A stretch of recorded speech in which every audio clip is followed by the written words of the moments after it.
I'm talking to Teresa K. Miller. She is the author of this gorgeous little book of poetry titled Borderline Fortune.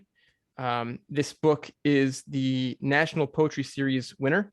It's Teresa's second book. Um, Thank you so much for talking to me today, Teresa. How you doing today? I'm doing well. Thanks so much for having me here. Awesome.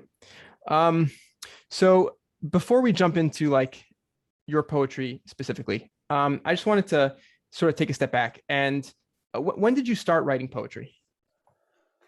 The earliest poem I remember writing was when I was about 4 or 5 and I was in daycare and I was on like scratch paper with crayons. And my mom showed up to pick me up and the center coordinator said, do you know what she did today? And I kind of thought I was in trouble. But it turned out they actually thought it was cool. So that was that was kind of the earliest interest. And I imagine it predated that, right? Because that's right on the cusp of conscious memory. So I have a feeling that there was some kind of interest going on before that. My parents read to me constantly and read the dictionary at the dinner table because that's normal. And so I think I just, was always drawn to language. That's amazing. And this is your second book, right? Mhm. Poetry. Uh, Yeah. what was the first book? Uh, Yeah. So my first book was called Sped, and it was published by a very small press based between San Francisco and Portland called Sidebrow. And very different formally. So I just have been putting it out there as I've been doing interviews that if people are interested in my work and want to check out Sped, be ready for an adventure, not a copy. But yeah, I sort of fell through the looking glass, and now I went from being published by a tiny nonprofit press to the largest publisher in the country, and I'm still sort of trying to figure out what that means. sure. Besides the I guess you said it's very different formally. Mhm. Besides maybe the more formal aspects, how have the themes changed over time? Yeah, there's some overlap. When I was 23, my father was killed by a street racing teenager in Seattle. He was out riding his bike, and the 17-year-old, it was really important to him to get ahead in a street race. So he drove up on the bike path to get around a semi and killed my dad. And Wow. the first book was very much concerned with the aftermath of that. This one, it's a little more subtle. I mean, there are some mentions of my father in the book, but I think I'm more interested in legacy and inheritance, particularly because my dad revered his ancestors. He was a very hardcore genealogist. He had more than 30,000 names in his genealogical database by the time he died, which is not a project that I'm equipped to carry on. So, and I also don't have children, and I'm an only child. So I'm in this book really interested in just what does it mean to have a meaningful life and to be someone's legacy, but be your own person. And then within this ecological context of this legacy that we've inherited of climate change. Yeah. Yeah, those themes definitely come across uh very compellingly and beautifully in this book, and we'll dig into that hopefully shortly. Um, but to a listener who doesn't have many positive experiences with poetry, what is it about poetry? Why have you selected this as your medium of choice? What makes poetry unique?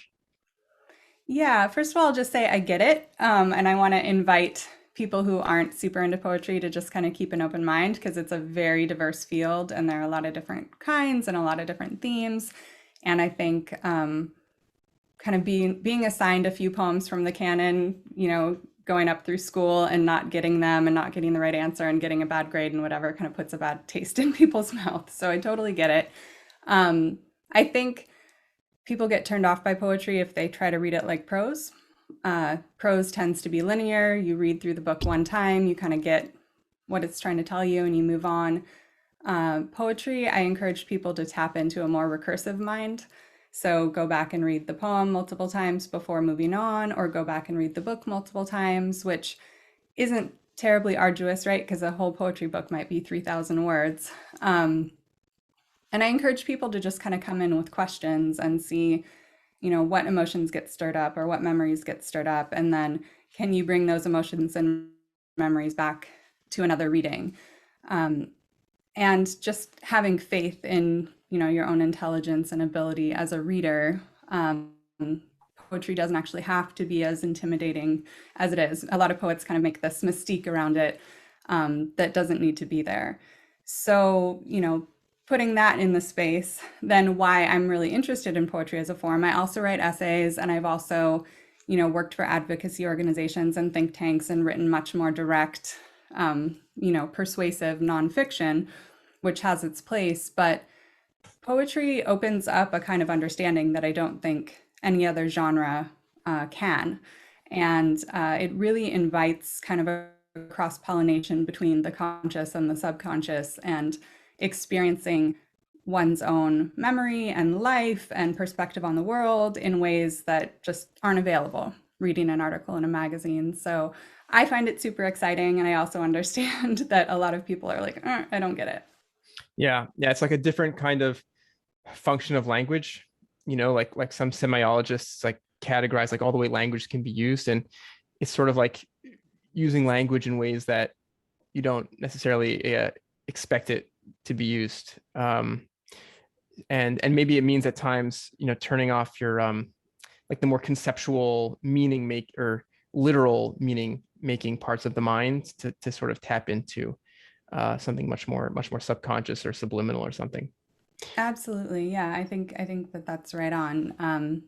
It doesn't work if you come to a poem with your recipe brain, like there's one right way and I have to make the cake at the end and it has to look like the picture. And I think that's why people get freaked out by poetry because they think there's a right answer and they're not getting it. And then nobody likes to feel like they don't understand or, they're being talked down to or whatever. And so, yeah, that's a huge turnoff. Why would you want to engage with writing that makes you feel that way? But I think if you come to it more with like if you went to an abstract art exhibit and thought, what do these colors make me think of or how do I feel when I leave the gallery?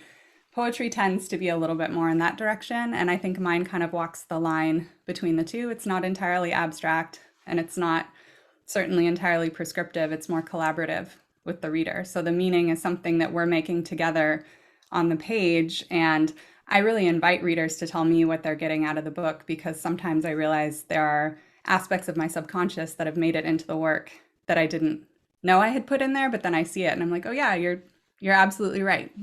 That's totally there. Thank you. So it's collaborative and there are multiple right answers.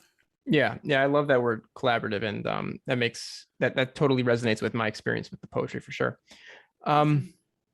so when I read your poetry, I get a sense there's like on the one hand, it feels elusive and spare, and hard to grasp, but the other at the same time there's also deeply personal lines and elements, and it's like a paradoxical, um in a way it's like deeply revealing, but it's simultaneously elusive.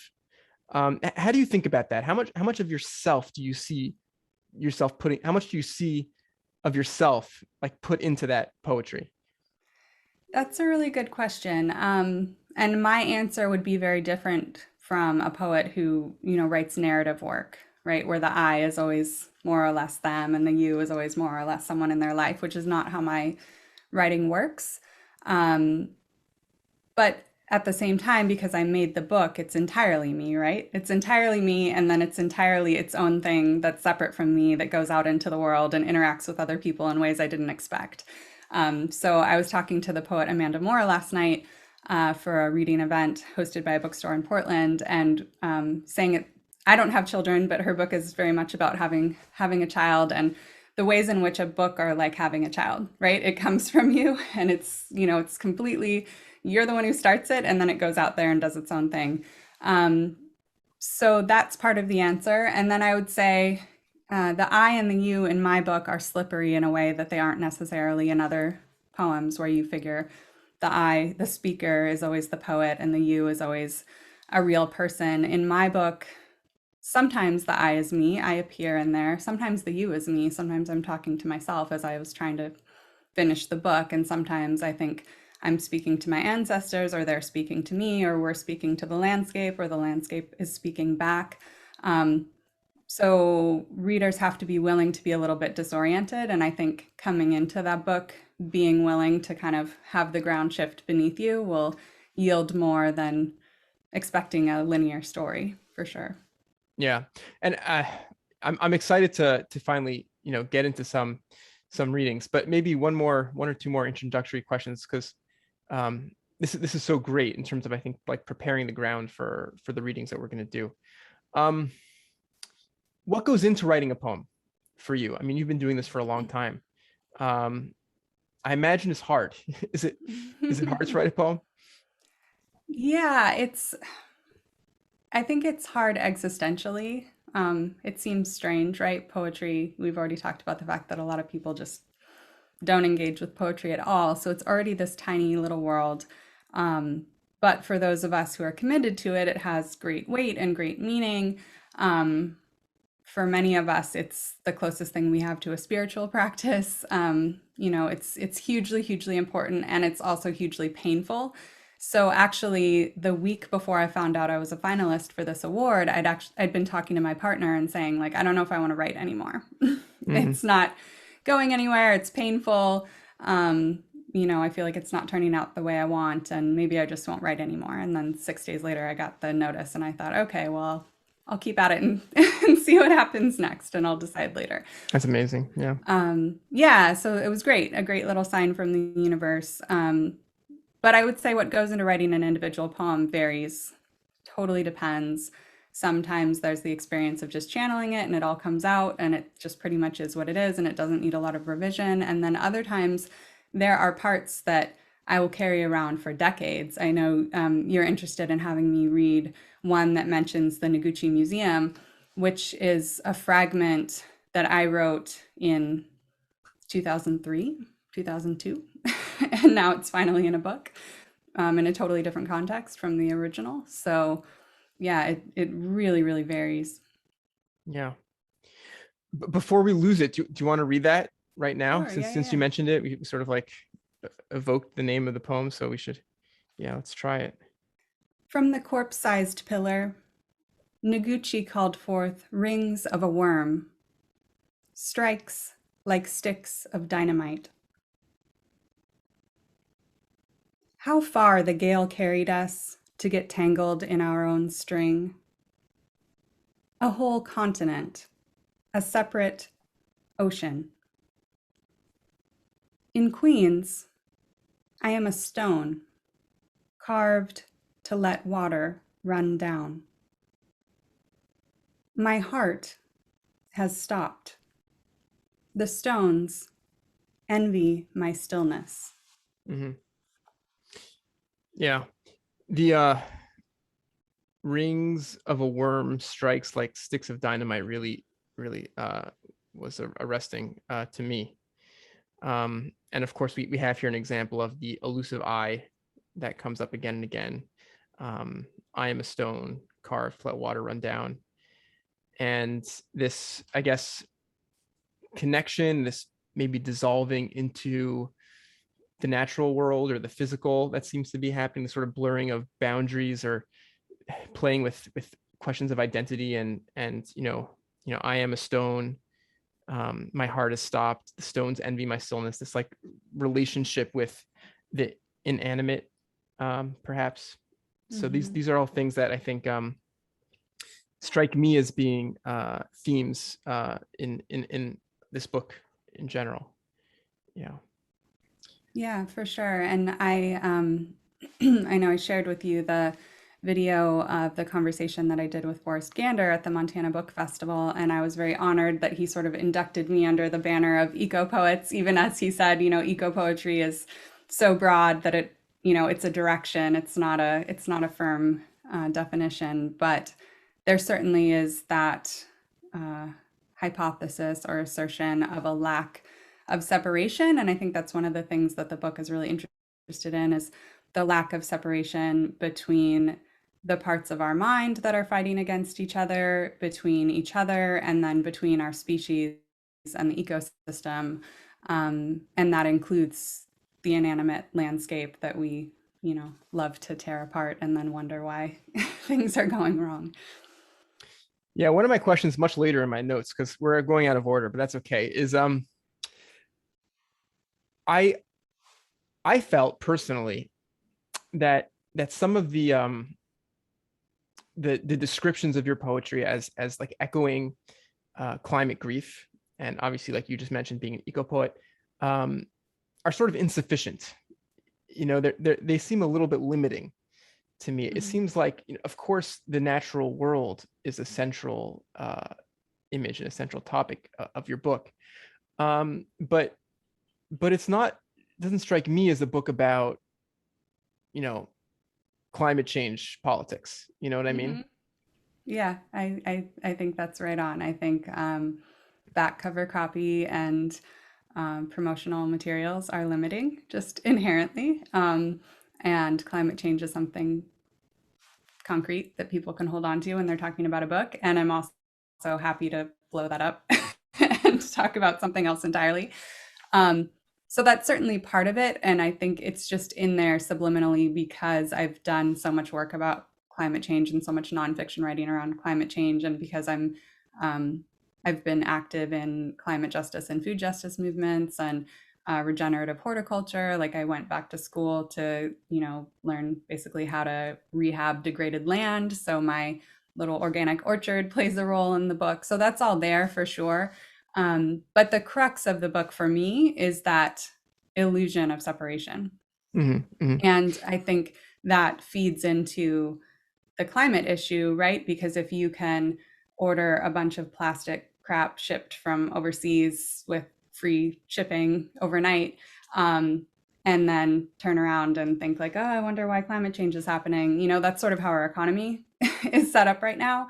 And yes, that's a climate change issue, but really that's like a internal psychological issue. And I feel very strongly that if we could face reality more unflinchingly as individuals and as families and as societies, then a lot of those problems start to resolve themselves. Because if you really stare in the face what's happening, it's almost impossible not to change. But if you're in a system where you can think about or not think about the trauma that we're doing to ourselves through doing trauma to the ecosystem, then it can kind of go on indefinitely until the wildfire's at your door.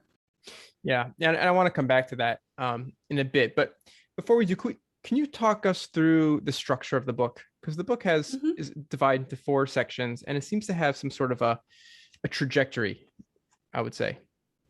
Yeah, so the poems are all untitled, and then it has 4 titled sections: Of the Dead, Our Own Worst Consequence, Disenthrall, and Lay Down Your Rigid Creation. And the way that I've been kind of, um, if I needed to give an easy gloss when I'm talking about it, is the ancient mantra, from the mud springs the lotus flower. And I think that that's kind of the trajectory of the book in a way. It doesn't resolve, it's not a happy ending per se. We don't check the box and say it's all good and now we're setting down this book feeling inspired and gonna go post it on Instagram. But it starts in the muck, deeply, deeply in the ancestral muck, and then there's a lightness that comes about through transformation, through staring unflinchingly at some of that muck rather Hmm. than I resist really strongly in my writing and in my life the kind of toxic, it's all good positivity. And so the book does as well. Yeah. But that's not to say that it's all a huge downer. Actually, I was really excited when I was talking to Amanda Moore last night, where she said, yeah, I find a lot of joy in the book, and I find a lot of lightness. And I was like, cool, because it should be there, it shouldn't all be doom and gloom. Hmm. For sure. Um, can we read the first poem of the book? I Mhm. absolutely love the way the book starts.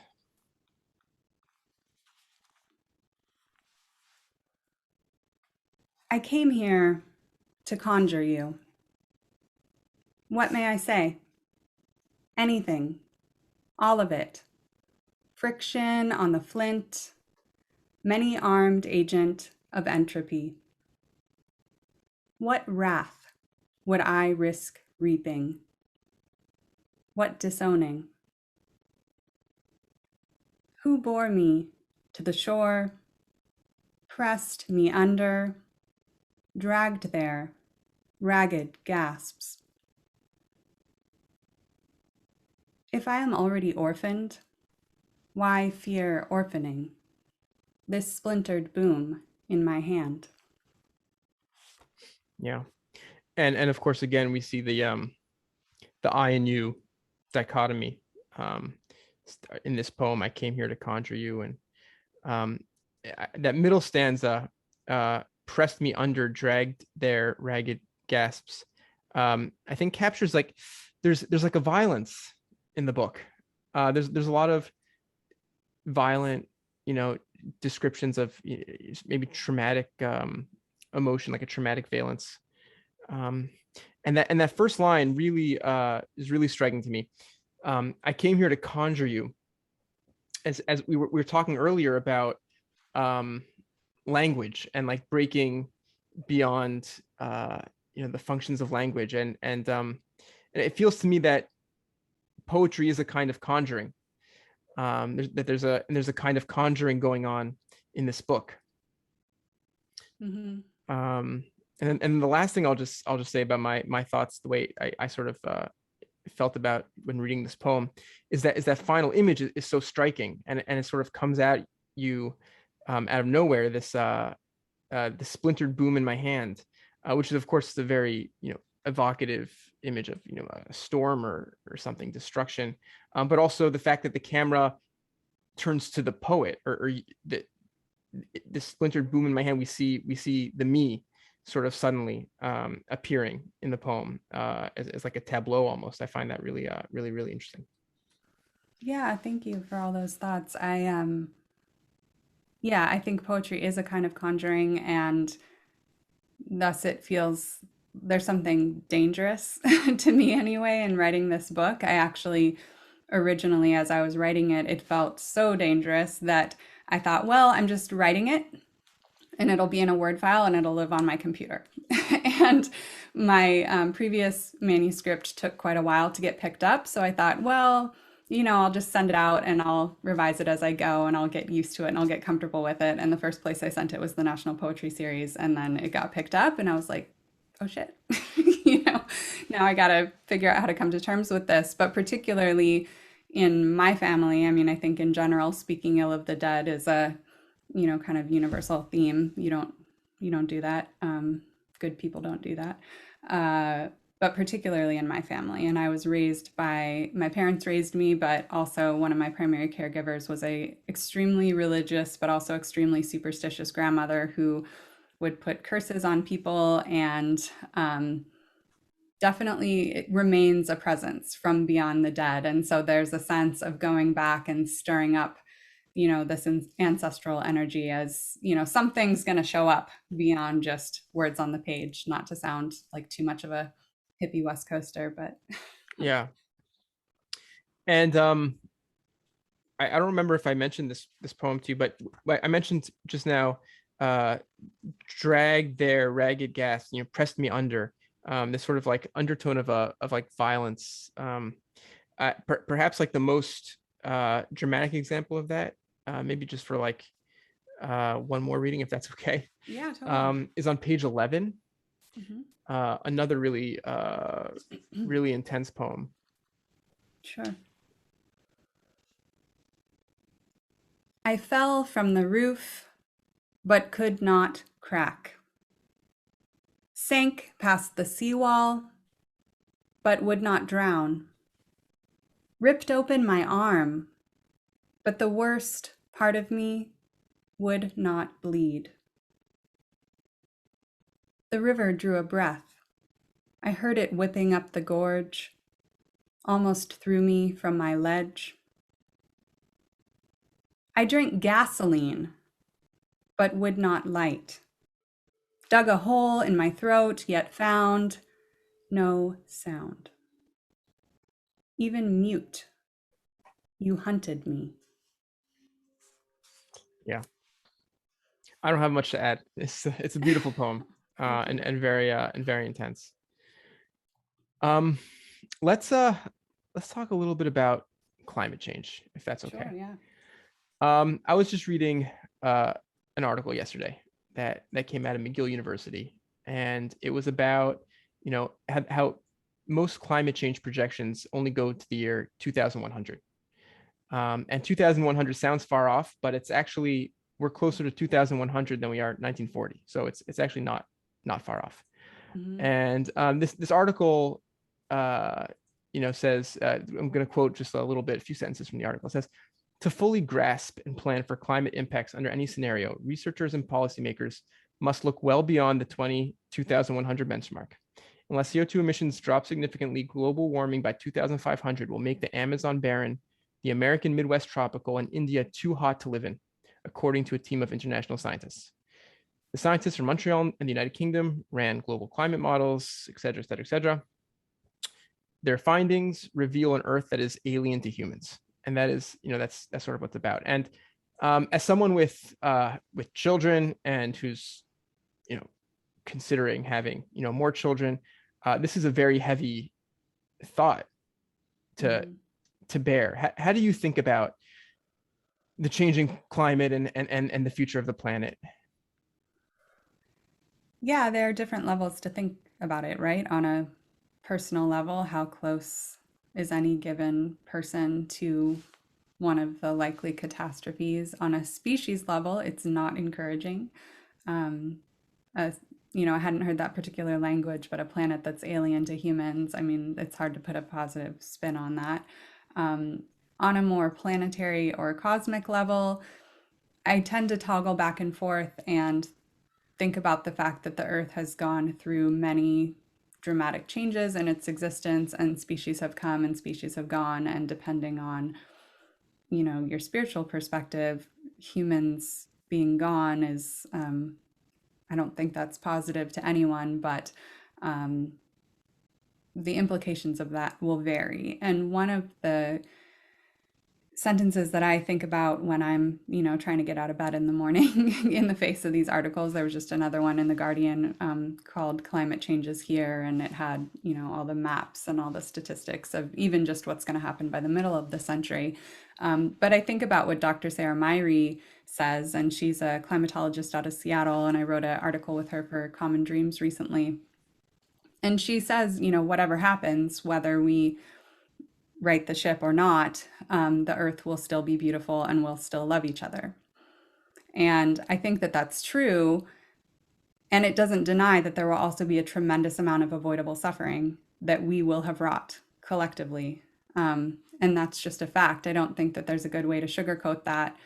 I do think that by tapping into that pain, whether it's thinking about your own children or just thinking about children in general and the species continuing on, that pain, if we can look at it unflinchingly, right? If we can not dissociate and we can not deny, that pain points to caring. And if you care, then action can come from that. As long as we're sort of like, oh, somebody else will figure it out later, it keeps building and building and building until we're inundated, which is something that's happened in my county just in the past year. I'm in Clackamas County, Oregon, and we were in the wildfire evacuation zone. The AQI was off the charts. It was 651, and the chart only goes to 500. Then we had a historic ice storm. So my partner and I didn't have power for 6 days. Some of our neighbors didn't have it for 12. People were dying because of carbon monoxide poisoning and because they didn't have well water because wells run on electricity. And then in June, we had the heat dome in the Pacific Northwest where we peaked at 116 degrees, which is just absolutely unheard of in Oregon. So there's a tremendous pain in that it's, I don't know how you spin that, but if we want to change, we also have to hold on to some kind of hope. And so I'm a big proponent of hope combined with action. And some of that action needs to be putting pressure on the people who really hold the levers of power, right? CEOs of the handful of corporations that are causing the most damage, politicians, but then also more grassroots dispersed actions, which is one of the reasons why I've been really involved in tactile, hands-on regenerating degraded land, because there's something in that where it's like, okay, here's my little thing that I'm contributing instead of being part of the problem. Yeah. And we talked earlier a little bit how I felt it's unfair, it's too limiting to just think of the poetry as, climate poetry or eco poetry. That's just my opinion. I mean, someone else might disagree or whatever, but because it does feel so much richer than that, and it feels, more psychological than that, maybe, or these are tough things to talk about. But that said, can you maybe talk to how the ecosystem ecology, the changing climate does play a role in your poetry and your creative process? For sure. I mean, in this particular book, the big point of entry for me ecologically and psychologically. Like, I think you're right on. I really like that you're kind of pushing back against that pigeonholing. It's refreshing. It gives me, more that I can talk about in a conversation like this. But my point of entry where those two kind of meet was with ice, which is also a huge thing in climate change, right? People talk about, oh, it's just going to warm 1 degree. And it's like, yeah, but the difference between, 32 degrees and 33 degrees is ice versus liquid water. And so that's a big deal. That 1 degree is a big deal. And in this particular book, my great grandfather on my father's mother's side comes in because he had been a school teacher on Inglewood, which is Little Diomede Island in the Bering Strait, and he was there in 1907 to 1909. Um, and when he was there, the ice froze solid around the island. So people would walk from the island to Wales, Alaska. They'd walk across the ice on the mainland to the mainland to pick up the mail, to go hunting. But the last time that the ice froze solid around Big Diomede and Little Diomede was 2012, to my knowledge. So, just a little more than 100 years later, suddenly these millennia old ways of life are totally upturned.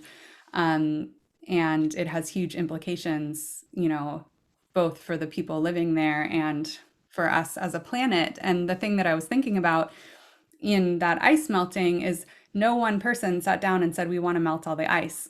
We want to heat up the climate. We want to destroy the earth. I don't think anybody sat down and thought that, but there's, to point to the psychological theme, that you raised, there is this dissociation between, we want development, we want energy, we want convenient, cheap stuff. And, we also want the earth to keep functioning the way it needs to function in order to feed us and raise our children and continue existing as a species. And until we can sort of look at the whole and look at our part in the web, those two things are going to keep bifurcating, and it's going to be to our detriment. Like, the planet will keep spinning, but we need to decide, do we still want to be on it? So Yeah. Yeah, that's really fascinating. Can we maybe do one more reading totally, before we yeah. and I could pick one, or you can pick one if you have anything that you'd like to sort of end with. Well, you had mentioned, I think, the second to last poem, which Mm-hmm. is one that I like, and I don't get to read that often, so Great. I'll read that one on page 67. I'll also lose my headphone. Let's remedy that.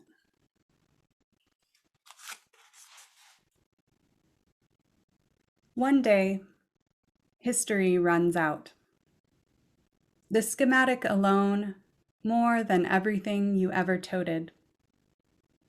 The thought of your acacia grazing unfamiliar atmosphere. What dark energy you bring to expand the universe is not yours to inventory. No more testimony. Yeah. I don't want to spoil the effect by adding any commentary on that beautiful poem.